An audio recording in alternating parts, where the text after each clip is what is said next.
আমি নই যে ঠিকানা চইলা গেলা কোন অজানাই আমায় নিলানা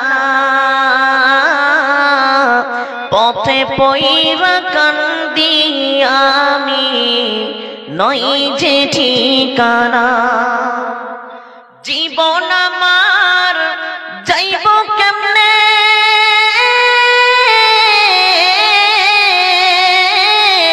জীবন আমার যাইব কেমনে একটু ভাবনি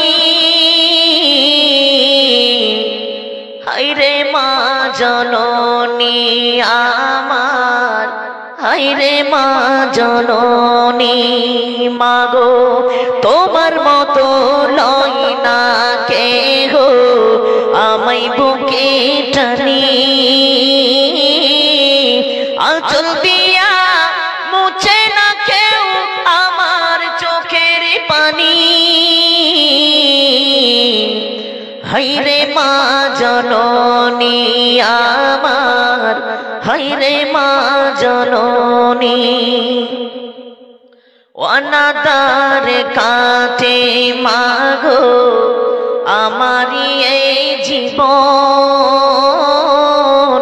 ভাগ্যের দোষ রইল বাবা দূরেতে এখন অনাদার কাটে মাগো আমারি এই জীবন ভাগ্যের দোষ রইল বাবা দূরেতে এখন তুমিও নাই বাবাও না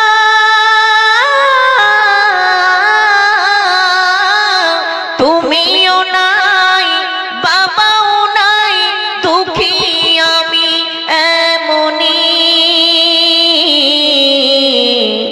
হায়রে মা জননী আমার হায়রে মা জননী মাগো তোমার মতো লয় না কেহ আমায় বুকে টানি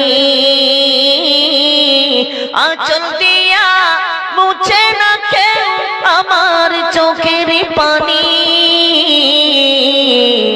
হায়রে মা জননী আমার হায়রে মা জননী আমার আল্লাহ বলবেন রে বান্দা তুমি বলছো তুমি কে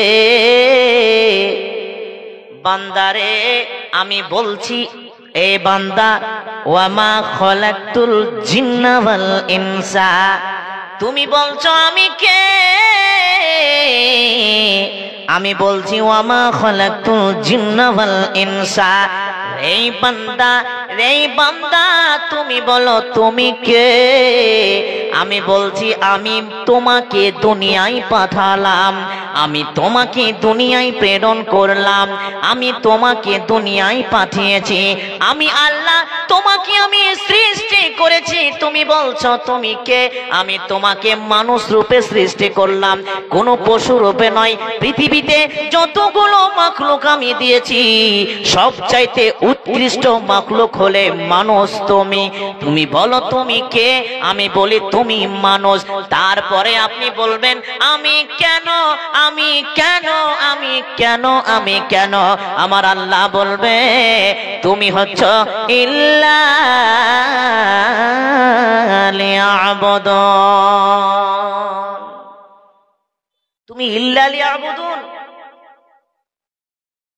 আমার আল্লাহ বলছেন তোমাদেরকে আমি দুনিয়ায় পাঠিয়েছি ইল্লা লিয়াবুদুন এখানে একটা কোশ্চিন বাচক এলো কোশ্চিন বাচক প্রশ্নবাচক আমার আল্লাহ বলছেন তোমাকে দুনিয়ায় পাঠিয়েছি আর এটা নয় যতগুলো মাখলুক আছে সবচাইতে উৎকৃষ্ট করে তোমাকে আমি বানিয়েছি তো বানালেন কেন আমাদেরকে আল্লাহ তৈরি করলেন কেন কি কারণে কি উদ্দেশ্যটা রয়েছে তার মধ্যে আর দেখবেন উদ্দেশ্যবিহীন হচ্ছে পাগলের কাজ পাগল হাসে পাগল গান গায় পাগল নাচে, পাগল কথা বলে, পাগল গালি দেয়, আপনি পাগলকে ধরে জিজ্ঞাসা করেন, পাগল তুমি হাসো কেন, কাঁদো কেন, গালি কেন দাও? পাগল কিছুই বলবে না, তার কারণ পাগলের কোনো উদ্দেশ্য থাকে না, পাগলের উদ্দেশ্য থাকে না। আজকে যেমন আপনারা সবাই এখানে বসে আছেন, আপনারা কি পাগল বসে আছেন? এখান থেকে 5 কিলোমিটার 10 কিলোমিটার দূর থেকে আপনারা এসেছেন, এখানে বসে আছেন, আপনারা কি পাগল? যেটা আমি ঝাড়খণ্ড থেকে এসেছি, আমি কি পাগল? না। এই যে প্যান্ডেল যারা সাজিয়েছেন, মাদ্রাসার কমিটি কি পাগল হয়ে গেছে? জি না, পাগল নয়। অথচ যারা মার্কেটে ঘুরছে ওরা বলে পাগল। যে আমরা মার্কেটে ঘুরছি, জিলাপি খাচ্ছি, আমরা পণ্ডিত, আর যেটি বসে আছে প্যান্ডেলের তলে ওরা হচ্ছে পাগল, বোকা। তো আমরা কি সত্যি পাগল? আমি যে এখানে এসেছি আপনাদের কাছে, আমার উদ্দেশ্য হচ্ছে আপনাদেরকে কিছু দিতে এসেছি, এবং আপনারা হচ্ছেন জ্ঞান পিপাসী, জ্ঞান পিপাসী, আপনারা জ্ঞান নিতে এখানে এসেছেন। ঝাড়খণ্ড থেকে বদিউজ্জামান বিন নজরুল ইসলাম এসেছে, এবং কলকাতা থেকে মমতাজুর রহমান, মমতাজ আলী সাহেব এখানে এসেছেন। জি, হয়তো কিছু কিছু কথা বলবে, হাদিস কোরআনের কথা, কিছু জ্ঞানের কথা আমরা হয়তো যে এখানে পাবো, এটার জন্য এসেছেন, তাই না? এটার জন্যই এই যে প্যান্ডেল সাজিয়েছে মাদ্রাসার কমিটি, কেন সাজিয়েছে? নিশ্চয়ই এর পিছনে উদ্দেশ্য আছে, আপনারা অবগত আছেন। এই যে প্যান্ডেল সাজা, বক্তা কেন, মাইক কেন, টেবিল কেন? জি, একটাই উদ্দেশ্য, সেটা হচ্ছে মাদ্রাসার উন্নতি কল্পে। মাদ্রাসার উন্নতি কল্পে হতে পারে মাদ্রাসার আয় ব্যয়ের দিক দিয়ে অনেক আয় কমে গেছে, ব্যয় বেশি হয়ে গেছে। জি, মাদ্রাসার ঋণী হয়তো হয়ে আছে, ওই জন্য এত বড় একটা প্রতিষ্ঠান আপনাদের জন্য খুলে দিয়েছে, প্যান্ডেল করে দিয়েছে। ইনশাআল্লাহ বক্তব্য অনেক শুনবেন, তবে জনে জনে আপনারা কিছু কিছু লিখে যাবেন। ইনশাআল্লাহ দোয়াও হবে, ইনশাআল্লাহ বক্তব্য শুনবেন এবং হাদিস কোরআনের কথা শোনাও হবে ইনশাআল্লাহ। জি, তো এবার চলেন, আমার আল্লাহ পবিত্র কোরআনে মহান আল্লাহ বলছেন, আমি কেন তোমাদেরকে সৃষ্টি করেছি? আমার আল্লাহ বলছেন, ইল্লা লিয়াবুদুন, আমি যদি তোমাদেরকে সৃষ্টি করেছি বান্দা, তো একটাই উদ্দেশ্য, সেটা হলো ইল্লা লিয়াবুদুন, শুধু তোমরা আমার ইবাদত করবে, তোমরা আমার ইবাদত করবে। জি, মানুষকে তৈরি করার পরে আল্লাহ কি বলছেন শুনেন, এই মানুষ, আমি তোমাকে দুনিয়ায় পাঠিয়েছি, তোমার যাবতীয় যা দরকার আমি তোমার সাথে সাথে দিয়ে দিয়েছি, তোমার আসমানের দরকার আসমান দিয়েছি, ওই যে বিশাল ধরনের সূর্য দেখো, ওই সূর্য মানুষ তোমার জন্য দিয়েছি, ওই চাঁদ দেখো, চাঁদটা আমি মানুষ তোমার জন্য দিয়েছি। শুধু তাই নয়, তোমরা পৃথিবীতে দাঁড় হয়ে, জমিনে দাঁড় হয়ে তোমরা আমার বিছানায় আমাকে প্রশ্ন করো, ওই জমিনটা মানুষ তোমার জন্য দিয়েছি।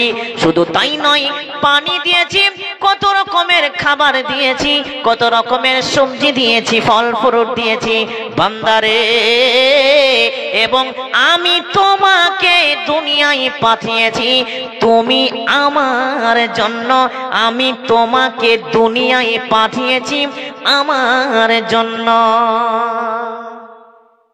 পৃথিবীতে যা দেখছেন সবই মানুষের জন্য, সবই মানুষের জন্য, আর মানুষ তোমরা হচ্ছ আমার জন্য।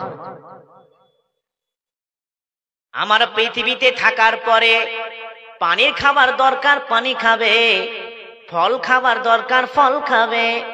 আমি কত রকমের শাক সবজি দিয়েছি, কত রকমের জানোয়ারের মাংস দিয়েছি, তোমরা ওইগুলো খাবে বান্দারে। আমি তোমাকে সৃষ্টি করেছি আমার ইবাদতের জন্য। চলেন, ইবাদত কাকে বলে, কি জিনিসটাকে ইবাদত বলে? ইবাদত বলতে কি বুঝায়? আমি ভেঙে ভেঙে কয়েকটি ইবাদত বলে দিই। আমরা প্রায় মানুষ এই ইবাদত বুঝি না যে ইবাদত কাকে বলে। আপনি রোজা করবেন, এটা একটা ইবাদত। নামাজ পড়বেন, এটা একটা ইবাদত। হজ করবেন, এটা একটা ইবাদত। আপনি দান খায়রাত সাদকা করবেন, এটা একটা ইবাদত। আল্লাহর নবীর তরিকায় মানুষের সাথে কথা কর্তন করবেন, এটা একটা ইবাদত। আল্লাহর নবীর তরিকায় আপনি রাস্তাঘাটে চলাচল করবেন, এটাও একটা ইবাদত। আল্লাহর নবীর তরিকায় আপনি থুতু ফেলবেন, এটা একটা ইবাদত। আল্লাহর নবীর তরিকায় আপনি পেশাব পায়খানা করবেন, এটাও একটা ইবাদত। আল্লাহর নবীর তরিকায় আপনি স্ত্রী স্বামীর সঙ্গে আপনার প্রেম খেলবেন এবং আল্লাহ স্বামী স্ত্রীর মধ্যে মহব্বত বাড়াবেন, মহব্বতের সাথে আপনাদের খেলা হবে, এটাও একটা ইবাদত। এক কথায় আল্লাহর নবীর তরিকায় যা আপনি করবেন আল্লাহকে খুশি করার জন্য সবই হলো ইবাদত। একবার আলী মহাবলী কুণ্ঠে বসেছিলি, ভয়ে ভয়ে 1000 দিয়ে চলে গেল। 1000 টাকা ভয়ে কুণ্ঠেতে পালিয়ে গেছে, জানছে বক্তার কাছে ধরলে গেলে পারি একদম প্যারাই হয়ে যাব। হ্যাঁ, লেখে রাখেন, দোয়া করছি। একবার আলী সাহেব যদি থাকেন দেখে চলে আসেন। জি, তো কি বলছিলাম? এই যে আমি এগুলি ডিস্টার্ব হয়ে যাই। আমি যে বলছি বক্তব্য বেশিক্ষণ যাব না, একটু বলতে তো দেন। ওয়ালাইকুম আসসালাম ওয়া রাহমাতুল্লাহ। ইনশাআল্লাহ দোয়া করব আপনার জন্য। মারা গেছে, আহা, ইনশাআল্লাহ দোয়া করব আপনার আম্মার জন্য, আব্বার জন্য। এখানে বসে থেকে আমি আপনার জন্য দোয়া করব। হ্যাঁ জি, তো ভুলে গেলাম ভাইজান, কি বলছিলাম? হ্যাঁ, ইবাদত। আল্লাহর নবীর তরিকায় এবং আল্লাহকে খুশি করার জন্য যা করবেন সবই হচ্ছে ইবাদত, সবই ইবাদত। জি, আমি বক্তৃতার দিকে আর গেলাম না। আচ্ছা, আমরা বলেন তো, আমরা এখানে বসে আছি, আমরা পাগল নই, তবে কেউ বলছে ওরা বোকা, আমরা জিলাপি খাচ্ছি, আমরা পণ্ডিত। জি, তো ওদের ইজ্জত বেড়ে গেছে না আমাদের ইজ্জত বেড়ে গেছে? জোর করে বলেন তো। আমাদের না? ইশালা ওই লেগে বাংলাদেশে জলসা করতে ভালো লাগে। যদি বাংলাদেশে বলি তো ওরা যদি বলে ঠিক, যদি ভুল বলি তাও বলবে ঠিক, আর যদি ঠিক বলি তাও বলবে ঠিক। বাংলাদেশে মজা লাগে। আল্লাহু আকবার। তো আমাদের ইজ্জত কে বাড়াবেন? আল্লাহ, আল্লাহ বাড়াবেন, তাই না? জি, ওই জন্যই একটা আয়াত পেশ করেছিলাম, ওয়া তুইজ্জু মান তাশা ওয়া তুযিল্লু মান তাশা। ইজ্জতের মালিক হচ্ছে আল্লাহ। এই যে মুখিয়া সাহেব, উনি 10,000 টাকা দিয়েছেন, ওনার ইজ্জতকে কে বাড়িয়েছে? আল্লাহ বাড়িয়েছে। ওই জন্যই নাই, কারণ ইজ্জতের মালিক হচ্ছে আল্লাহ। ইজ্জত মানুষকে দেয় আল্লাহ, যাকে পছন্দ করে তাকে ইজ্জত দেয়, আর যাকে পছন্দ করে না তাদেরকে জলিল করে দেয়। দুনিয়াতে যারা বাহুবল দেখায়, যারা দুনিয়াতে বাহুবল দেখায়, ওদের মনে ইজ্জত আছে? ইজ্জত নাই। মানুষ ভয় করে ঠিকই, কিন্তু তলে তলে তাকে গালি দেয়, আর মানে ওর প্রতি আল্লাহর ইজ্জত কিছুই নাই। আল্লাহ যাকে ইজ্জত দেয় সেই হচ্ছে ইজ্জতদার। ওয়াত ইজ্জু মান তাশা ওয়াত জিল্লু মান তাশা তরজমা করছেন একটি কবি কবিতার ছন্দে। আপনারা শুনেছেন কাজী নজরুল ইসলাম বলে একজন কবি ছিল, তাই না? ওনার কবিতা অনেক অনেক কবিতা লিখেছেন। আল্লাহু আকবার। ইসলামিক এত সুন্দর সুন্দর কবিতা লিখেছিলেন। তার মধ্যে একটা বিদ্রোহী কবিতা লিখেছিলেন। যখন ইংরেজেরা এই ভারতকে শাসন করেছিল, এই ইংরেজেরা যখন এই ভারতকে যখন আপনার কবজাই করেছিল, ওই সময়তে ওই বিদ্রোহী কবিতা পাঠ করে ইংরেজের দেওয়ালকে ধসমাস করে দিয়েছিল। সেই কবিতাটা হচ্ছে কি জানেন? বলবীর বলবীর বলচির উন্নতম শির শিরনি হারি আমারই নত শির ওই শিখর হিমাদ্রির বলবীর আমি চির উন্নতম শির। বল মহাবিশ্বের মহাকাশ ছাড়ি, চন্দ্র সূর্য গ্রহ তারা ছাড়ি, দুলোক ভুলোক ঘোলোক ভেদিয়া খোদার আসন আরো ছেদিয়া উঠিয়াছি চির বিশ্বময় আমি বিশ্ববিধাত্রীর বলবীর আমি চির উন্নতম শির। মমললাটের রুদ্র ভগবান জলে রাজ রাজ টিকা দীপ্ত জয়শ্রীর বলবীর আমি চির উন্নতম শির। এটা হচ্ছে বিদ্রোহী কবিতা। আর ওয়াত ইজ্জু মান তাশা ওয়াত জিল্লু মান তাশার তরজমা করছেন আরেকটা কবি কিভাবে? আসছে পথে আধার নেমে তাই বলে কি রইবি থেমে, আসছে পথে আধার নেমে তাই বলে কি রইবি থেমে, বারে বারে জ্বলবি বা হয়তো বাতি জ্বলবে না, তাই বলে তোর ভিড়রে মতো বসে থাকা চলবে না, তাই বলে তোর ভিড়রে মতো বসে থাকা চলবে না। আলোক ছায়া হাসিয়া অশ্রু বিধাতার দুটি দিক, কাঙ্গাল কখনো রাজ্য নদীতে রাজাই চাইছে ভিড়। জি, এটা হচ্ছে অত ইজ্জু মান্তাসা অত জিল্লু মান্তাসার তর্জমা কবিতার ছন্দে। দেখেন মিলাচ্ছি, দেখেন আলো ছায়া, কবি কি বলছে? আলো কব ছায়া হাসি অশ্রু বিধাতার দুটি দিক, মানে আল্লাহর হচ্ছে দুইটা দিক। এবার দুইটা দিক একে একে আপনাদের গুনিয়ে দিই, বুঝতে পারেন দিক কাকে বলে। এই দেখেন, দেখছেন আলো, এটা হচ্ছে আলো। আর আমি যেখানে বসে আছি আমার পিছনে একটা কালো রঙের জিনিস পড়ে আছে আমারই মতো, এটা হচ্ছে কি? ছায়া।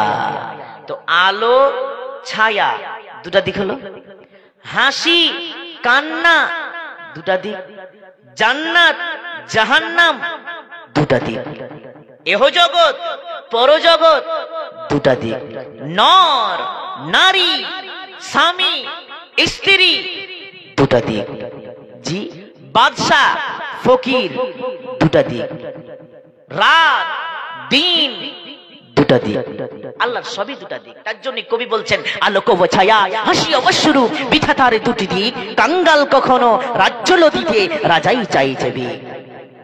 এটা একটা ঘটনা দিয়ে বুঝাই, আপনাকে বুঝতে পারবেন ঘটনাটি কি। একটি গ্রামে দুইজন স্বামী স্ত্রী খেতে বসেছে, মাংস দিয়ে ভাত খাচ্ছে, দুপুর বেলাতে মাংস দিয়ে স্বামী স্ত্রী। ওই সময় একটি ফকির দরজার কাছে এসে ভিক্ষা চাইছে, খেতে দাও খেতে দাও। স্বামীর অর্ডার পেয়েছে, ওই স্বামী তখন স্ত্রীকে বলছে, ওগো শোনো, ওই যে বাইরে ফকিরটি বসে আছে তাকে তাড়িয়ে এসো, ঘ্যান ঘ্যান করছে, ভালো লাগে না। আর স্বামীর যেমন অর্ডার পেয়েছে স্ত্রী ওই ফকিরটাকে তাড়িয়ে এলো। তাড়িয়ে আসার পরে স্বামীর সঙ্গে কথা কাটাকাটি হয়েছে, কেন দিলেন না দুটা খেতে? একটা মিসকিন খেতে এসেছিল, দিলে কি হতো? ও তখন বলছে, আমার ওপরে তুমি কথা চালাবে মানে? আমার সম্পদ আমার খাবার আমি দিই চা না দিই তোমার কি? এই লাগলো ঝগড়া। এই ঝগড়া হতে হতে হতে হতে হতে এক পর্যায়ে দাঁড়ালো কি, স্বামী স্ত্রীর মধ্যে যুদ্ধ লেগে গেল। আর যুদ্ধ বানতে বানতে বিবাহ বিচ্ছেদ হয়ে গেল, মানে তালাক হয়ে গেল। আবার কিছুদিন পরে শুনলাম সেই মেয়েটির দ্বিতীয় বিবাহ হয়েছে, দ্বিতীয় স্বামীকে নিয়ে আবারও খেতে বসেছে। ওই সময় আবার একটি ফকির দরজার কাছে এসে ভিক্ষা চাইছে, খেতে দাও খেতে দাও, খিদা লেগেছে, সকাল থেকে কিছু খাই নাই।